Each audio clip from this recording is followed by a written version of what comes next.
Hello guys! Welcome to my Saturday routine. At samahan niyo ako kung paano ang takbo ng aking buhay dito sa bahay. Una, bago natin simulan ang araw na ito, kailangan muna nating magdasal. Pasalamatan ang Panginoon sa isa pang araw na binigay niya sa atin. Pagkatapos, ligpitin muna natin ang ating higaan para malinis at maaliwalas naman. Sunod na rin ang sipilyo agad. Preskong ngiti ang ating panlaban.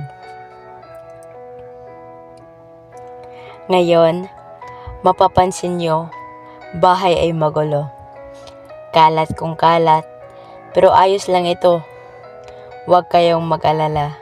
Lilinisin natin upang maging maayos at kaaya-aya rin.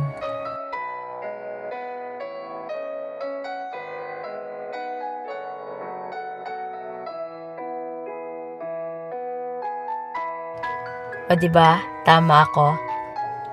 Pagkatapos maglinis, ligo'y susunod para alikabok sa balat ay maalis agad. Malinis ang pakiramdam, gaan ng katawan, handa sa susunod na mga kailangan. Tungo muna tayo sa ating pag-aaral. Bilang isang estudyante, kailangan magsikap. Kahit minsan nakakapagod, laban lang at tulak. Mga gawain ni guro ay aking tapusin dahil para sa kinabukasan ito'y sisikapin. Pagkatapos ng ilang mga gawain, samahan niyo ako sa pag-ehersisyo. Ito ang isa sa nakakapagbibigay saya sa akin tuwing malungkot ako. Kahit walang kasama, basta masaya, okay na.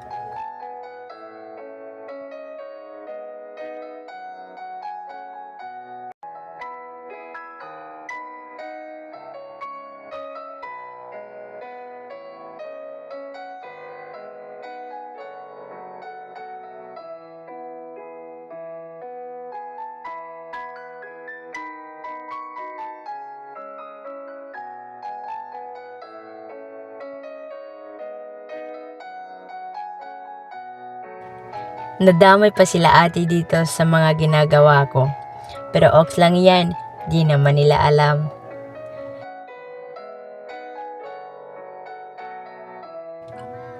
Nang pabalik na ako, di ko namalayan ang oras, paggabi na pala.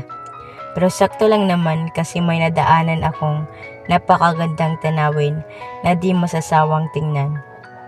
Basta Panginoon ang may gawa, ang kagandahan ay di ikaila. So yun lamang po, maraming salamat.